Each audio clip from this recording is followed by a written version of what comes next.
სტუმართან ერთად მიმდინარე პოლიტიკურ მოვლენებზე ვისაუბრებთ. ჩვენთან არის კახალა ბუჩიძე, თბილისის საკრებულოს წევრი,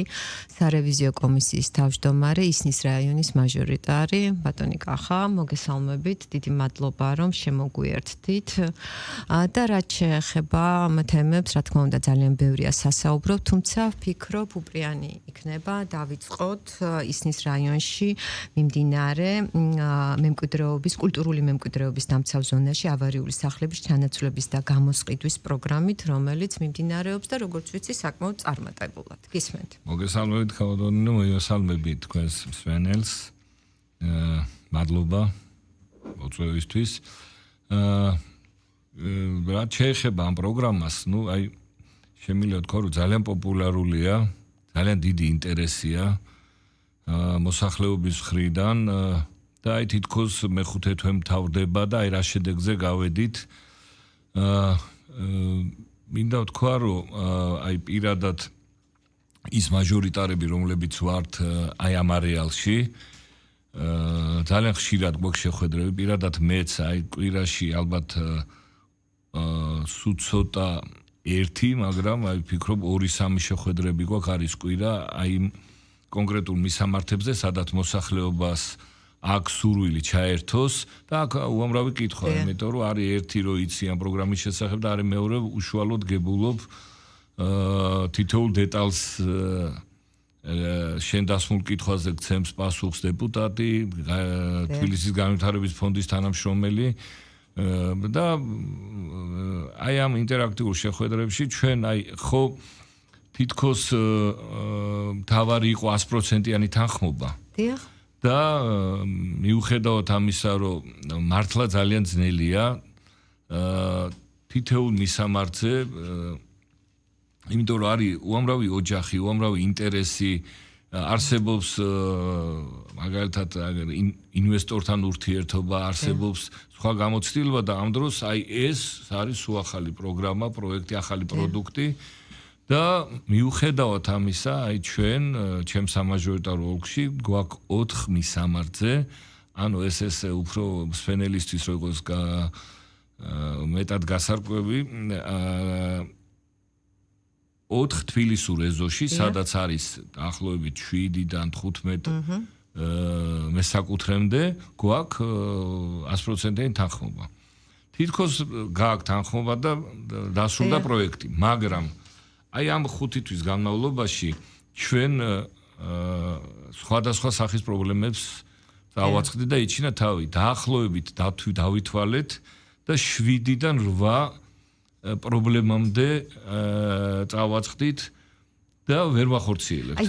ძირითადად არის ის, რაც ჩვენ თბილისში გვაქვს თითოეულ ოჯახში ან თითოეულ ჩვენ სამეგობროში, სანათესაოში მოუწესრიგებელი საბუთები რა. გაგიკვირდებათ და არის ოჯახები, რომლებსაც თუნდაც კორპუსებში, თუნდაც რომელსაც ახლა საერთო არ აქვს ამ პროგრამასთან, მაგრამ კორპუსი იქნება თუ თბილისური ეზო, პრივატიზება არ აქვს გაკეთებული. ელემენტარული რა. იმიტომ რომ ეს დოკუმენტი გონიათ მათ, რომ ჭირდებათ მხოლოდ და მხოლოდ ერთ შემთხვევაში თუ თქვათ დადგება ოჯახში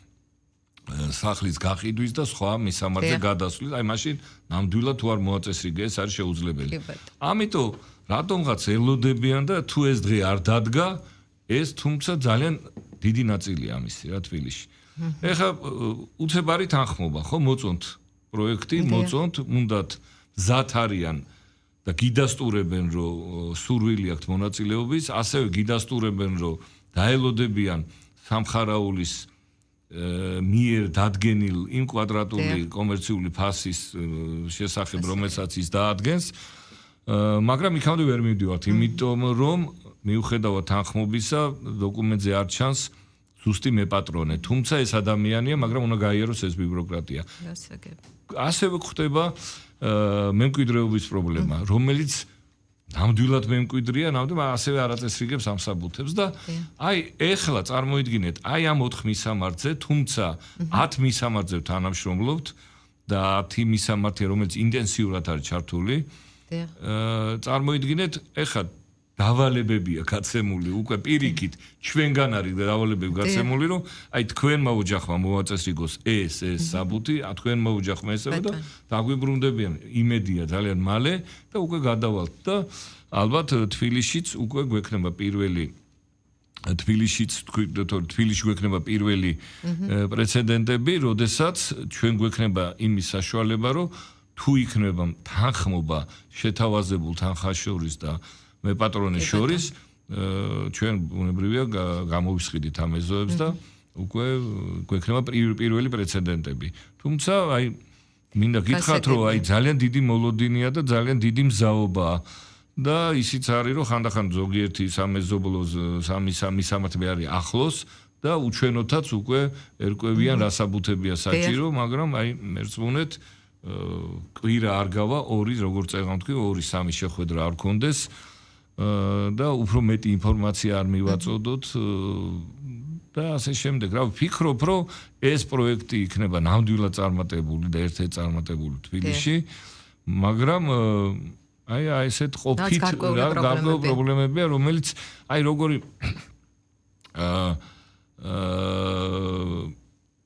ცხოვრების წესი აქვს ადამიანს, ხო იცით, აი არ აკეთებს დოკუმენტს სანამ არ დაჭირდება. თუმცა მოწესრიგებული საბუთი აბსოლუტურად ყოველთვის არის წარმატების და თუმცა ის რომ მზაობა არის და როგორც მოგწანეთ 100%-იანი თანხმობა ეს არის ძალიან მნიშვნელოვანი, როდესაც ყველა თანახმა,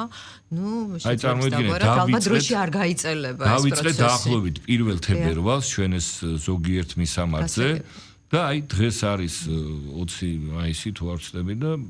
აი დღესაც ვერ გავედით ბოლოში, იმიტომ რომ შემდეგ ერთვება ზოგიერთის მაგალითად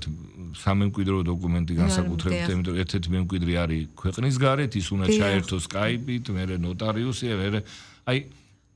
ესეთ იმაში ვართ რა. მაგრამ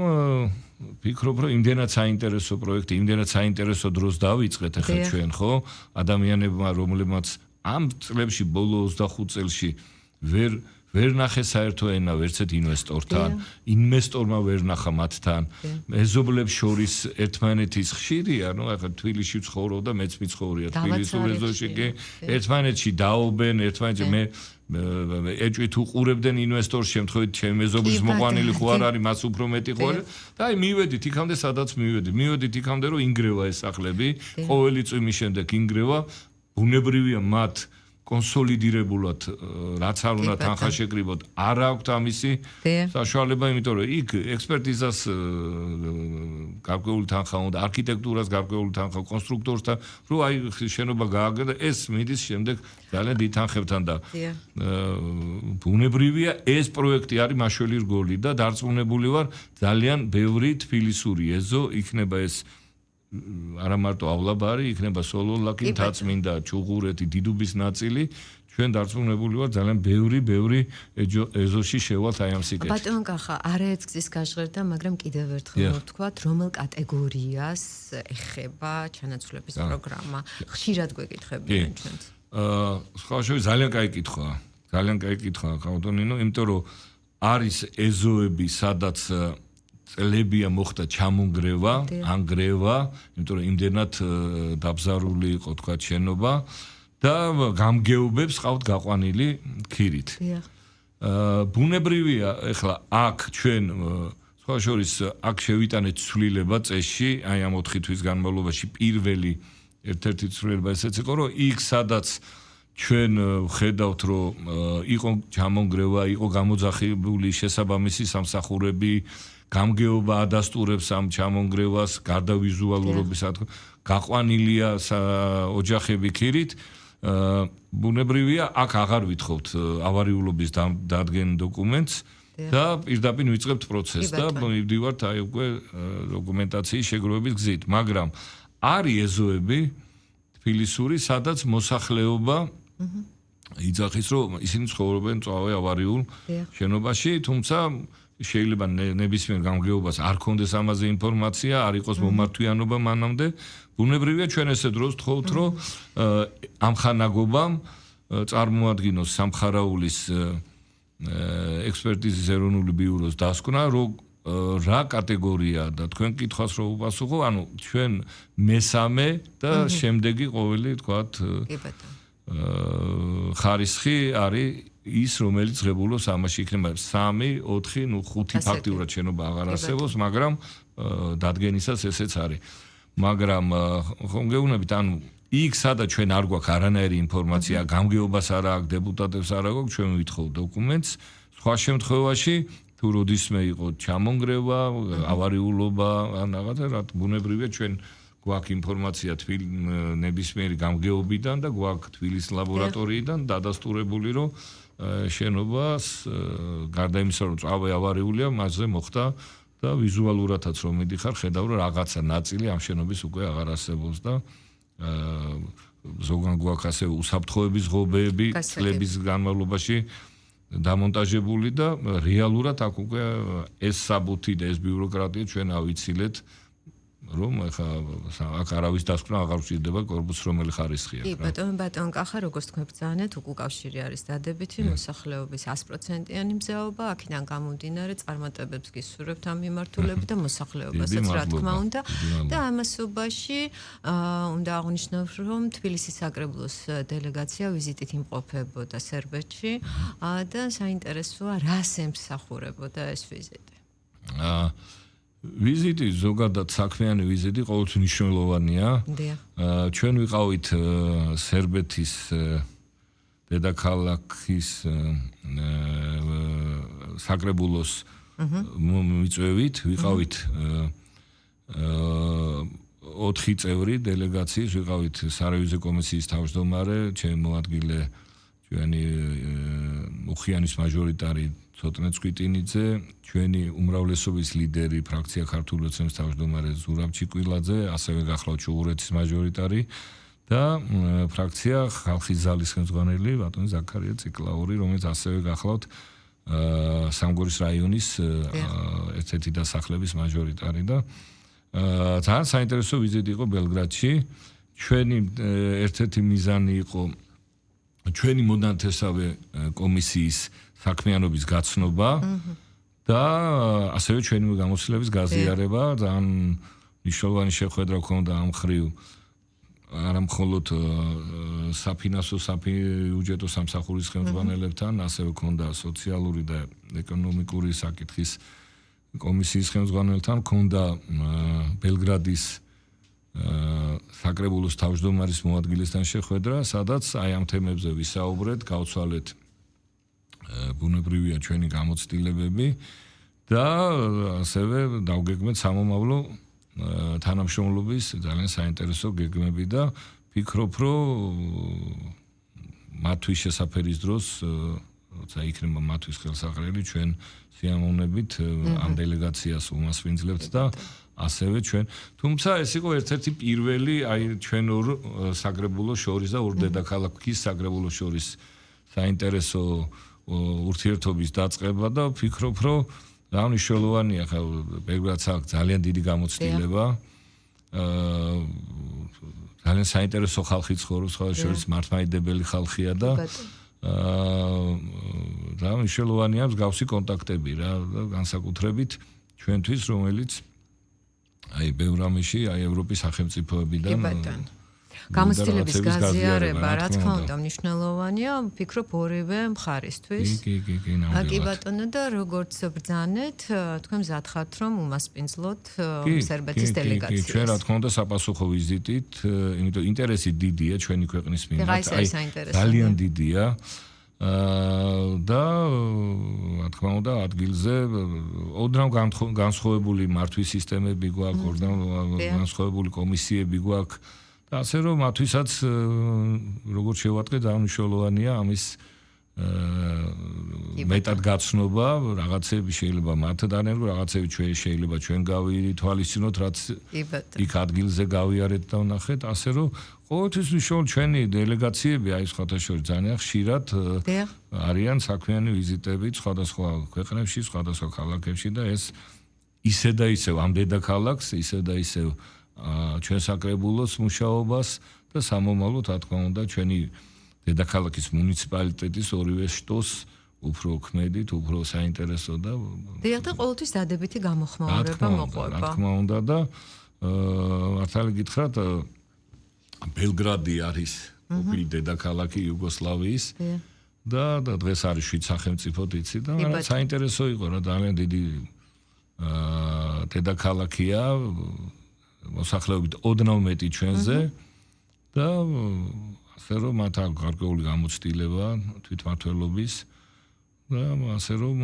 ძალიან კარგად უძღვებიან თავიანთ საქმეს. კი ბატონო, ძალიან კარგი და ამასობაში მიმდინარე პოლიტიკურ მოვლენებზე უნდა ვისაუბროთ და თუ ზოგადად გლობალურ პროცესებს გადავავლებთ თვალს, რაც მსოფლიოში მიმდინარეობს, ამის ფონზე საქართველოს პოლიტიკა არის თუ არა ჩვენი ქვეყნის უსაფრთხოების გარანტი, ნუ მსოფლიოში მიმდინარე ომებს გულისხმობ. ხო, ნუ ბევრს ლაპარაკობთ ამაზე ძალიან დიახ. ბევრს მინდა გითხრათ ინტენსიურად და ფიქრობ, რომ რაც მეც ვიტყვით, კიდე უკეთესი იქნება, რომ აი ხო აღმოჩნდა, რომ ომს მშვიდობას ალტერნატივა არ აქვს და ომს მოაქვს ის მხოლოდ რაც მოაქვს, ხო, ქვეყნის გაჩერება, სტაგნაცია, მოაქვს სხერპლი, რაც ყველაზე დიდი უბედურება და მოაქვს ტერიტორიების დაკარგვა, მოაქვს ეს ყველაფერი ჩვენ გავლილი გქონდა. გავლილი გქონდა ჩვენი დამოუკიდებლობის პირველ წლებში გავიარეთ და ნახეთ რა მოაქვს ამ ყველაფერს რა და სულ გვეუბნებოდნენ რომ ისა თქვი ეხა ის ადამიანები როგორ გაჩვენებულები არიან ნახეთ რა და როგორ რომ სულ გვეუბნებოდნენ რომ რას გვამადლით ამ შვიდობას, რას გვამადლით ეს შვიდობა და უყურეთ ბოლო 2 წელია რა ხდება რამხელა ინტერესია საქართველოზე და რამხელა აი ჩვენი საუბარი რომ აი ეს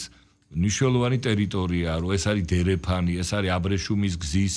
და აი ესე აბუჩად იგდებდნენ და ხედავენ ხო ეს ბოლო 2 წელია რამხელა მოზღვავება სხვადასხვა ქვეყნების მიერ, უზარმაზარი ქვეყნების მიერ, როგორც ჩვენი მეზობლის და მეზობლების მხრიდან, ასევე ბევრად დაშორებული ჩვენ ქვეყანას და ხედავენ რომ არა მარტო სახმელეთო, არა მარტო გადაზიდვებით საზღვაო, საჰაერო აღმოჩნდა რომ ეს ქვეყანა იმის გამო რომ აი ესე დაიჭირა შვიდობა აღმოჩნდა ყველაზე კომფორტული ბიზნესის წარმოებისთვის, აღმოჩნდა ტრანზიტისთვის ყველაზე უსაფრთხო, ყველაზე კომფორტული და ყველაზე ჩქარი. ახლა წარმოიდგინეთ ჩვენ რომ ჩვენ ჩავრთულიყავით იმაში, ხო რამდენჯერ გითხრეს აბა დაასახელეთ ვინ ხო დავასახელეთ ყველა ის ადამიანი რომელიც გვიბიძგებდა ირიბად თუ პირდაპირ ირიბად რო აღარ გამოვიდა მე პირდაპირ დაიწყეს საუბარი რომ ჩაერთეთ და აგერ უკრაინა და აქაც ხო აი ეს მათი აგენტური ეს მეხუთე კოლო ამათ სხვა სახელი არ ქვია ამათი უფროსების ხედან ევროპის და deep state-ის კაბინეტებში და უყურეთ როგორ გვეუბნებოდნენ რომ საქართველოს ბედი წყდება სხვა გამში სხვაგან თითქოს ხვები იბრძვიან აქ და თქვენ როგორ ბედავთ აქ და თქვენ როგორ უნიათოდ იქცევით და შვიდობას ინარჩუნებთ რა ხო ეს იყო მოწოდება მათი სულისკვეთება ხო არ ავყევით ხო და ეს განსაკუთრებით უცხოელები ხო მთელი ეს ევრობიუროკრატია რა ამის აი ზიზღის პოლიტიკა დაიწყეს ბოლოს ხელისუფლების მიმართ რა და გახსოვთ რომ ახალი წელი იყო თუ 26 მაისი იყო თუ რავი რაღაცა მნიშვნელოვანი ღონისძიება თავისუფლების აქტი ბოლოს დამოუკიდებლობის აღდგენის დღე რო ვიზემეთ გამოვიდნენ ელჩები და ბიუროკრატია და ქართველ ხალხს ულოცავთ და განსაკუთრებით ქართველ ხალხს გეგონება მთავრობა არ არის ქართველი ხალხის და ქართველი ხალხის არჩეული არ არის ეს პარლამენტი და მათი დამტკიცებული არ არის ეს მთავრობა და იმ ხალხის და არა ნუ აი ამასაც ხო ყველაფერს ისა აქვს არა მიზან მიმართული ისა აქვს რა ქვია პოლიტიკა და მიზანი აქვს რომ იქნება ამ წვეთობით რაღაცა სხვა იმაზე გადაიყო მაგრამ ქართველი ხალხი არის ბძენი ქართველმა ხალხმა აგერ ყველა არჩევნებზე გააკეთა ღირსეული და ქვეყნისთვის მნიშვნელოვანი არჩევანი, ხო? და ახლა რა ვისმენთ რას, რომ ეხლა ნახეთ 26 მაისი მოა დალაგდებიან ეს ჩვენი ის ელჩები, რომელიც ყველა კარგად ვიდა, მარტო ქართულ ხალხს მიულოცავენ, ნაგერ ნახავთ რა. და ეს რას ემსახურება, რომ იქნებ მე ჩემი იმით ახლა შემოხედოს ახლა ამან ქართველმა მოსახლეობამ რომ აი რამდენჯერ უნდა ვთქვა რომ თქვენ გილოცავ და იქნებ რაღაცა ხელისუფლების წინააღმდეგ მარცვალი კიდე გაუღვივო, ჩაუწვეთო, ჩაუთესო რომ მე აი ეს მასაში გადავიდეს, მაგრამ მადლობა ღმერთს ხალხი ხვდება რომ არის შვიდობას ალტერნატივა არ აქვს რა და ჩვენ ყველა ეს ბოლო წლებში განსაკუთრებით აი ეს 4 წელი, მე-5 წელი წავიდა მივხვდით და ხვდებით თუ რამხელა რა სიბრძნე იყო ამ ყველაფერში და ქართული ოცნების ხელისუფლება რა აღმოჩნდა ხო აღმოჩნდა ორიენტირებული ქვეყნის კეთილდღეობაზე და ქვეყნის შვიდობაზე და საქართველოს ეს არის მნიშვნელოვანი დერეფანი და რაც შეეხება პოლიტიკას განსაზღვროს თუ არა პოლიტიკა ეკონომიკას რა თქმა უნდა იქ სადაც არის მშვიდობა იქ არის სადაც არის სტაბილურობა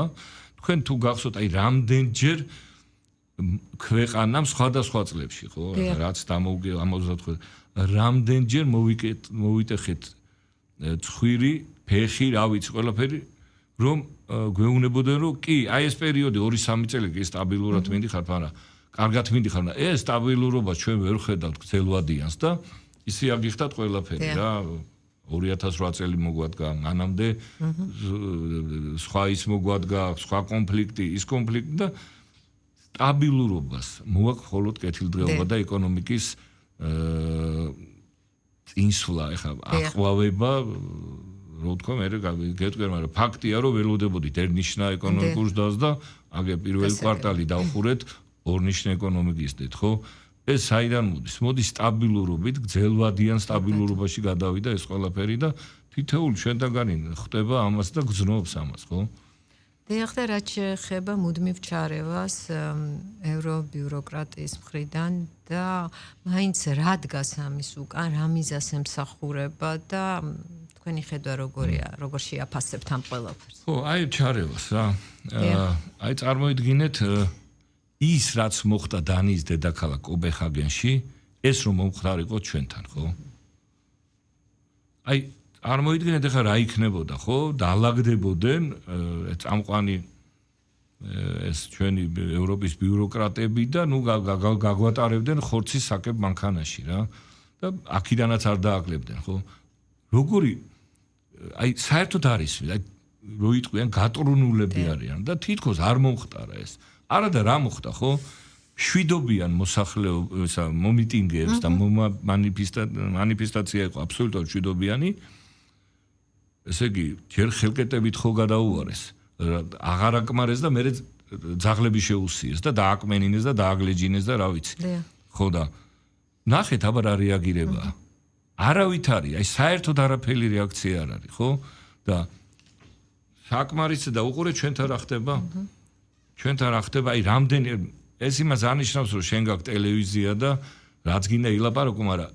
გათვლაც მაგ არის რა ხო არის ხა ადამიანი რომელიც იძახი ტელევიზორში ითქვა და ესე იყოთ სხვა შორის ჩემს წინა თაობაში იძახდნენ რომ თქვი როგორ იქნება ტელევიზორში მოვისმინეო რა ეხლა წარმოიდგინე რამდენჯერ აცხადებენ ამა თუ იმ ადამიანზე ტროტუარზე დგომისთვის დაკავებული ტროტუარზე დგომის აი არც ეს სხვა ტერმინს არ ხმარობენ ხო და ეს საიდან მოდი მე ის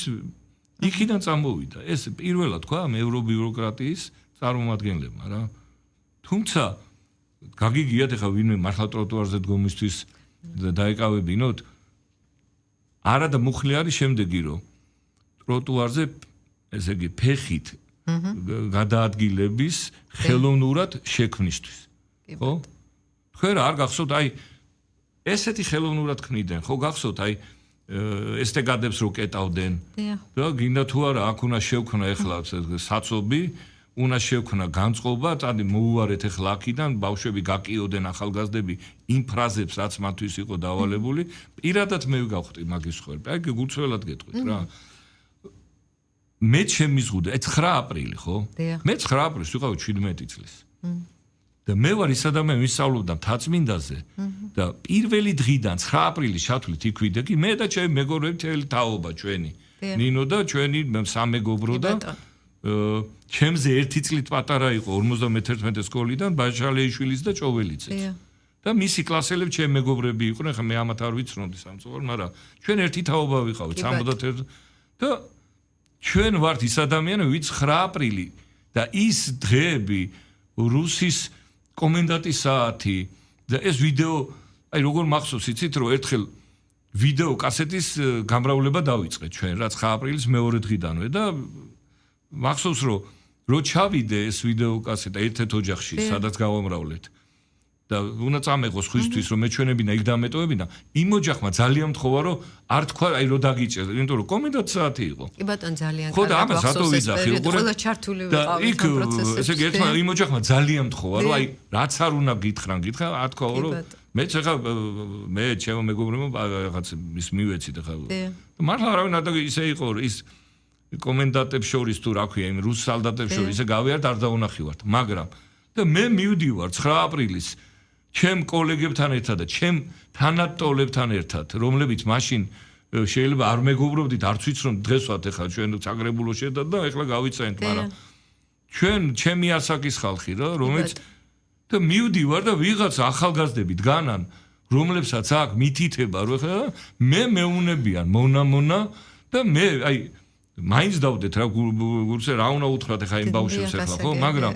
უყურეთ მიზან მიმართულად გულანძღავდეთ და პარლამენტი ირაკლი ქადაგიშვილი შარშან გახსოვთ ხო 9 აპრილის წამყვანს აუგზალეს ნუ ცდელობა იყო რა როგორ აგვიგზალავენ და ვინ არიან საერთოდ და ესენი მეუნებიან მე მართლა ვინც მაგათ ჭკუას არ იგებს ეგ მართლა რუსის მონები ეგენი და რუსოფილები და კარგად გახსოვს რომ აგვისტოს ომის შემდეგ აი ეს ეხლა რომ ეროვნულ იმათ მოგვევლიდნენ მანტია შემოსხმულები თბილისის კომუნალური იმიდან რა ქვია სისტემებიდან დაწყებული მთელი ქვეყანა გადააბარეს რუსეთს თავიანთი მოგონილი იმისი რა ქვია კოდორის თუ ზემო აფხაზეთით და აღდგენილი სამხრეთ ოსეთის რაღაცა უცნაური ადმინისტრაციით და მაგათი ახალგაზრდულები დგანან და ჩვენ და განსაკუთრებით ახლა მე შემიძლია ჩემ თავზე ვილაპარაკო როგორ ბედავენ ახლა მე მეუნებიან და როდებ ტიტებს სხვაჟე სპეციალურად გადავიღეთ ეგ ყველაფერი და ეხლაც მაგრო ვიღაც ახალგაზრდა მონას მეუნება აქ არ დადო შენ მონა იქ სადაც ჩვენ ვიყავით მთელი 10 დღე კაცო და იმ კასეტის გავრცელება ჩემ თაობაში იყო რა აი როგორი იმ პერიოდში და დარწმუნებული ვარ ის ხალხი ვინც ჩვენი მომღერლები ჩვენი ისინი რა ქვია საუკეთესო ხმები გარეთ კომენდანტის საათი იყო და ტიტებს წერდნენ ჩვენთან ერთად რომ მივიდნენ ეხა ეს მომღერლები და 9 აპრილს დადო იმათაც მონას დაუძახებენ თუმცა თავის სიცოცხლის რისკის ფასად იდგნენ და ეს ჩვენი ვარსკვლავები ერთად წერდნენ იმას ვაჩუკოთ ერთმანეთ ტიტები აი ეს არის ესმის რომ იქიდან აი როგორც მაგ არიან მართლები რომ რუსის მონა ესე მართლები არიან რომ ვითომ ტროტუარის და კიდე გუშინ წინ აი პრემიერს რო და უცხო და უდანაშაულო და პატიმართან დაკავშირებით არ არსებობს უდანაშაულო პატიმარი ჩვენ ქვეყანაში დადონ ფაქტი ტერმინიც ან და ის კიდე სინდისის პატიმარი ბიჭო ამას რო იძახი დალოცვილო თუ ჟურნალისტი ქვია ან თუ ახალგაზრდა ქვია მოდი გაერკვია რა არის სინდისის პატიმარი კაცო და ისინი ვინც ესე იგი ცეცხლს უკიდებდნენ პარლამენტს ვინც იმითი რა ქვია ფეერვერკებით ადამიანების დახოცვა იმიტომ რომ იმ ჭაულს რაც კადრები ვრცელდება რომ რამის ლამის იმას რა ქვია მილიონიანი ის აქვს რა ქვია ფეერვერკები რომელიც პირდაპირ დამიზნებით უნდათ რომ სამართალდამცავებს გაარტყან და